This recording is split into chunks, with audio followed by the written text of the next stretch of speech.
Right, it's that time of the week. Come with me, Paul. Come with me. Right. Paul Merson is here to give us his Super 6 predictions, and we start at the Emirates where two of your former teams, of course, meet. It's Arsenal against Middlesbrough. I think I can guess what result you're going for. What scoreline are you going for? Yeah, I've gone quite big on Arsenal here. I think they're in a real great form, and I just think with Middlesbrough, I just don't think that how they're going to hurt them. If I'm being honest, Robert, they've got no pace up front, and I think that's in this day and age with the Premier League, you've got to be quick up front. If you ain't got pace, unless you're playing in one of the top teams, and I just think Arsenal play on the halfway line. I just can't see anything but an Arsenal win here. I think these are one of them games when you're Middlesbrough and you come up, you sort of write these games off and hope you don't get any injuries, if I'm being honest. 99% of Super 6 players so far have gone for an Arsenal victory.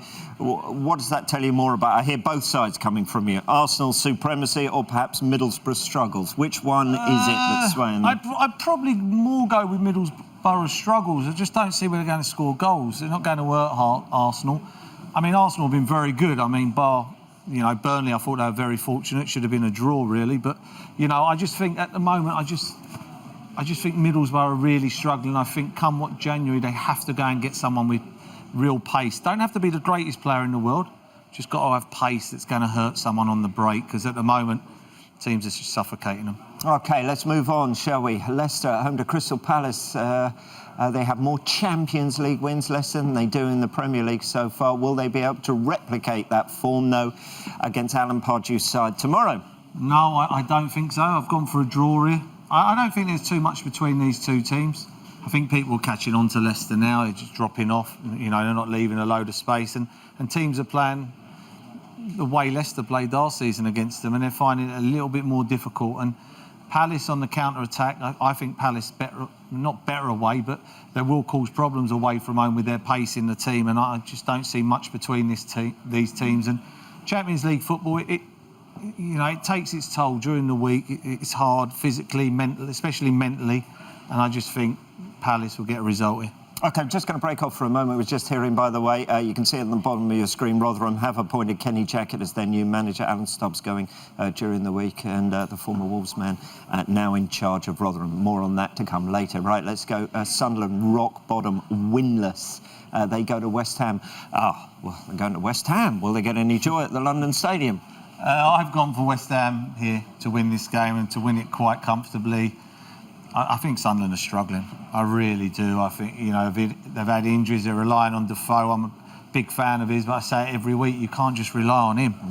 And I just think West Ham having a great win at Palace, I just think they could turn the corner here, and it should be only a matter of time. They got players back.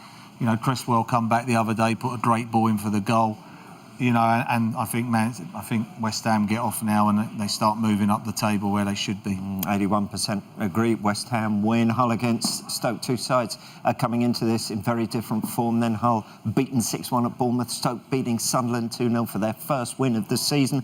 Will they build on that one? You say no, it'll be a draw. No, I've gone draw. I watched the whole Bournemouth game. There's ways of losing football matches, and they were poor, and this was against a team that you're looking at going to be around them at the end of the season. So you want to come out of Bournemouth with a draw, and that was poor. Stoke, I just think it's a matter of time with Stoke. I mean, they had a good result against Sunderland, and if I had to pick a winner here, I'd pick Stoke. I would. I do like Stoke. I say it every week. I don't like going against Stoke, even when they're struggling. But they've got good footballers in their team, and if they can click and they can get their defensive sorted out, again, they'll be like West Ham and they'll steam up that league. OK, Bob Bradley takes charge of his first home game as Swansea manager against Watford. Will he get a win, though? No, I don't think so. I've gone a draw. I thought they'd done all right against Arsenal. I mean, I think the score sort of flattered them a little bit. I mean, the first goal come when Arsenal were dominant, a bit of a bad mistake by Xhaka. They should have scored a couple when it went down to 10 men, Arsenal, but so should Arsenal. So this game, that was a free swing. This game, you'd expect the fans would turn up expecting them to beat Watford, and I don't see it. I think it'll be a draw. And finally, let's go to Burnley against Everton. The away side without a win in their last three. Will they come away with anything, though, from Turf Moor? I've gone for Everton win. I think I just think they got that little bit more goal against Burnley. I've gone 2-1. I just think it's one of them games. Burnley don't score a lot of goals, and they have to work very, very hard for their results, in my opinion. I just think sooner or later that takes its toll. You know, you keep on working hard, and you're getting beat. You get a lot more tired. The old air in the lungs sort of not in there so much. And I just think Burnley, when you've got such a bad away record, you have to win your home games. It puts so much pressure on it. We see it with Fulham a few years back. They had a great home record, couldn't win away. And I think Burnley will have to chase this game, and I just think Lukaku and players like that will have too much for them. OK, right, remember, you must be over 18 to play. Full terms and conditions are available on our website, and you must get your entries in before 3 p.m. tomorrow. Paul Merson still might change his. You never know what's going to happen. Right, let's get on to your Fantasy Six-a-side team then. This week it is from Bournemouth against Tottenham, which is live on Sky tomorrow. Who have you gone for then? I've gone half and half here, if I'm being honest. That's Rob. unusual for you. No, I've gone for Ali as my elite player, and then I've gone for Son, who's been outstanding. I've gone for Lamella, who, I think I've always thought he was a good player. Even when he was struggling, and the free for Bournemouth, for Ariarta, Sermon and Stanislaus, who was absolutely outstanding last week. I mean, what did he get? 2 goals and 3 assists in a football match. I mean, I don't care if you're playing Sunday morning, that's still some going. So I expect this to be a real entertaining football match, and I've gone for 2-2 in this game, and that's why I've gone for half and half. Yeah, Tottenham look very impressive this season. How much are they title contenders for you? Yeah, very much so. Very much so. It's hard, isn't it? I mean, we're only in October. I mean, they go to West Brom, they dominate, and then they could have lost the game. I know they showed a bit of toughness coming back and getting a late goal, but sometimes to win Premier Leagues, you can't be falling behind. And I still think they're up there. I think they're still a top team. It's how long they can keep on playing this pressing game. It's hard, and especially with games in the Champions League as well. Come what March, it will take its toll. OK, let's get your thoughts on the Super Sunday games then. Let's start with this one. It's Chelsea against Manchester United, the return of Jose Mourinho, of course. How do you expect him to approach this game? Same. Really? What? Defensive? What would you think he's going to open the game? He's going to go for an 8-0 win. No way, it doesn't matter what I think. What do you think? We're playing exactly the same way. We play the same way. There's no difference between Chelsea and Liverpool on their days. And why would you go to Liverpool and play like that, and then go to Chelsea and not play like that? Because if you go to Chelsea and get beat, what you did at Liverpool was a waste of time.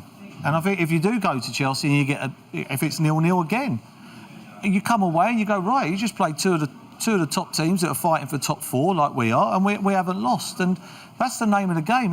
They're there to get points. And I don't think they're good enough to set up to go gung-ho against these top teams, Man United. I honestly don't. And I think Mourinho is exactly the same. He thinks, I've got a lad who's 35 up front who was a great player. He's not going to run away from anybody now. You've got a young kid in Rashford who's 19 that they're relying on. 19, not for 25, 19. You've got Pogba who's carrying a massive price tag, who gets 2 goals against, let's be honest, a very average team the other day. Now he's the second best player in the world. And I just, got Fellaini in midfield. Who's he going to pass it to death? He ain't going to pass the ball. He ain't going to find anybody, put the ball through the eye of a needle. I just don't see it. I just think at the moment, I think Jose Mourinho's setting his team out not to lose football matches, and he'll hopefully beat the lesser teams, because then I don't think they're good enough. OK, before that, it's Manchester City against Southampton. Very quickly, do you expect a slightly wounded animal in Manchester City to have a sting in their tail in this one? Oh, very wounded. Very wounded. I played many years ago for Arsenal. We went to AC Milan. We lost 2-0. It could have been 110-0. And, you come off that pitch and we sat there and we thought, wow, we thought we were half decent. And it does knock your confidence. There's no doubt about that. And, it will. And these are a decent team, Southampton. I like Southampton. I've watched them a lot. And they're a good football team. And this will be a very difficult game. I expect Man City just to win it, but it won't be a walk in the park. Paul, lovely to see you as always. Cheers, Rob. On a Friday.